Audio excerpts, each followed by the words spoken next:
hubo una declaración, Ángel, bien importante, un acuerdo, mejor dicho, por el Pleno de la Corte, donde antes teníamos la preocupación que de 11 ministros necesitábamos 8 para declarar la constitucionalidad o inconstitucionalidad de la decisión.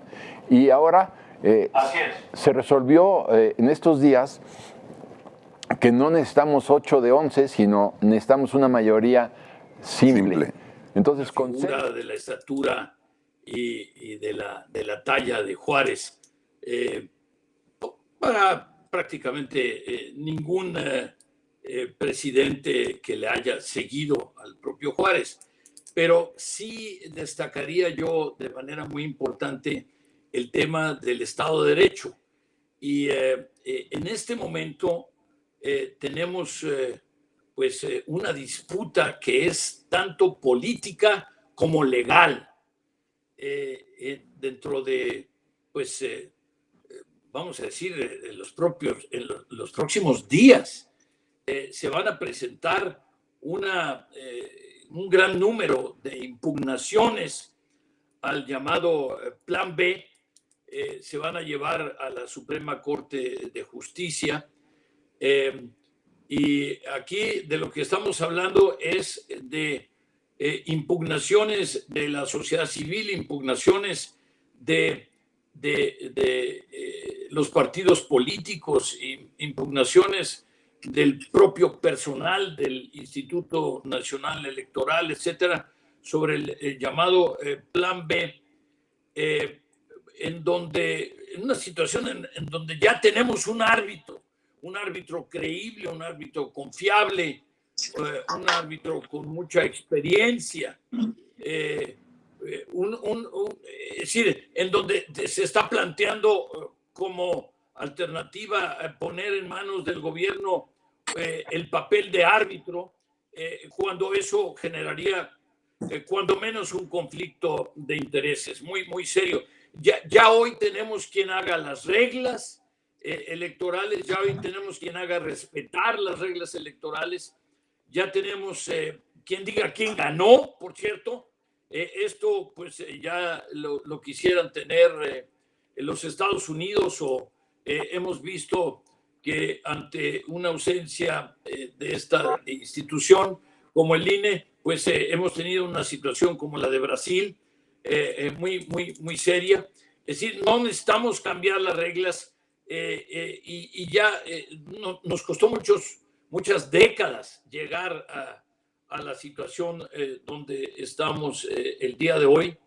Es decir, las credenciales del INE hoy son prácticamente una cédula de identidad. Estamos hablando de un desmantelamiento brutal de miles de funcionarios del INE, etcétera. Y entonces,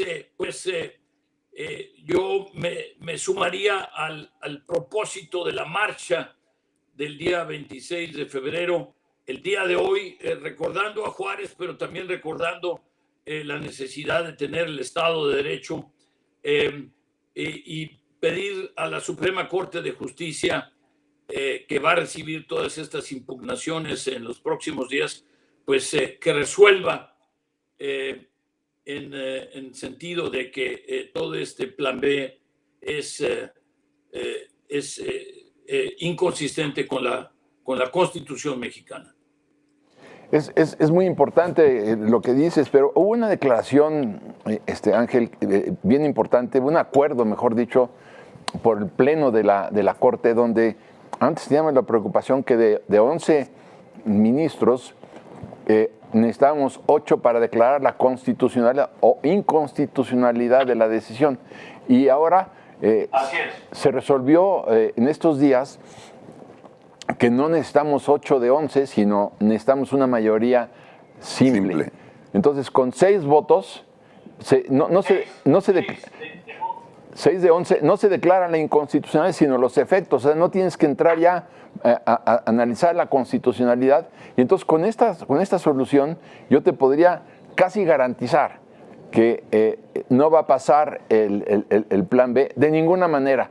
Antes yo tenía la preocupación de que tuviéramos cuatro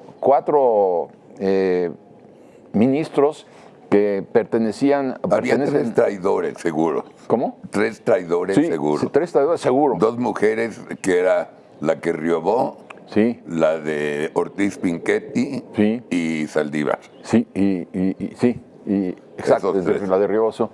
Entonces, ahora ya no. Entonces yo sí creo que no hay manera de que pase, porque no se va a cuestionar la constitucionalidad si nos vamos a ir por los puros efectos. Entonces, yo creo que no hay nada mejor que le haya podido pasar a nuestro país en los últimos años que el nombramiento de la señora Norma Piña como ¿Nos pueden presidenta. explicar un poco esto que dijiste? ¿Qué pasa con este cambio? Con lo de la ley. O sea, no entiendo bien el 6.5 versus el 8.3.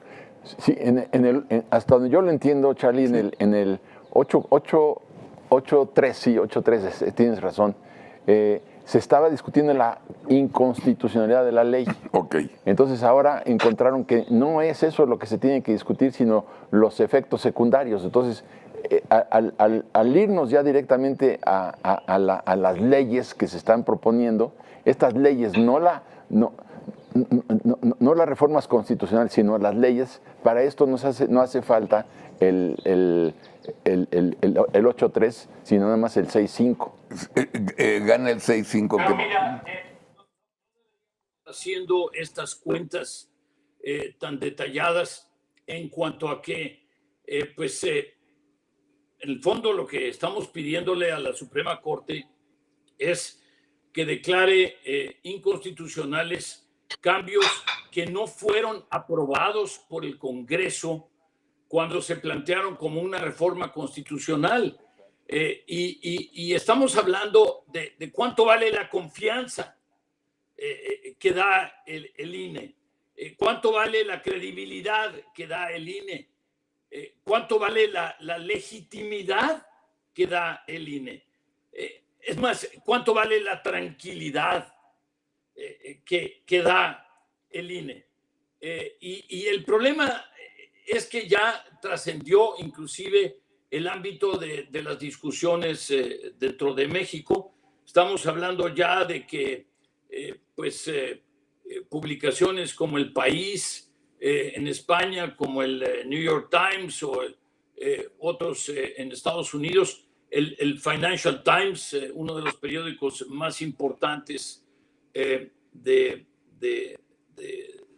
mundo, se publica en Inglaterra, pero es de los periódicos más importantes del mundo, ya tomaron este tema de este aparente déficit que existe en nuestro país en términos de la intención respecto de qué tan democrático debe ser el proceso electoral. Y ellos, como nosotros, lo que queremos es que sea un proceso total y completamente democrático.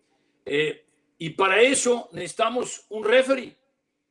Entonces, el problema de que estemos discutiendo si son 8 o 3 o son 6 y 5, solo eso te da idea de que parecería que la Corte está dividida. Yo lo que creo, y aquí espero que esta seguridad que nos da Paco Moreno se refleje en que haya un consenso de la Corte, en que la Corte vote 11-11 por el hecho de declarar inconstitucionales estos cambios que se proponen, y por otro lado, que se anule de inmediato, al igual que lo hizo el ministro Pérez Dayán en el primer caso, de algunas de las características del tema electoral en particular, en materia de comunicación.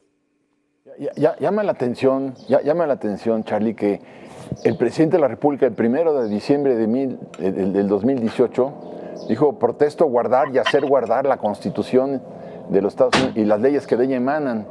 y todo lo que ha hecho es violar la Constitución. Mintió. Al final dice,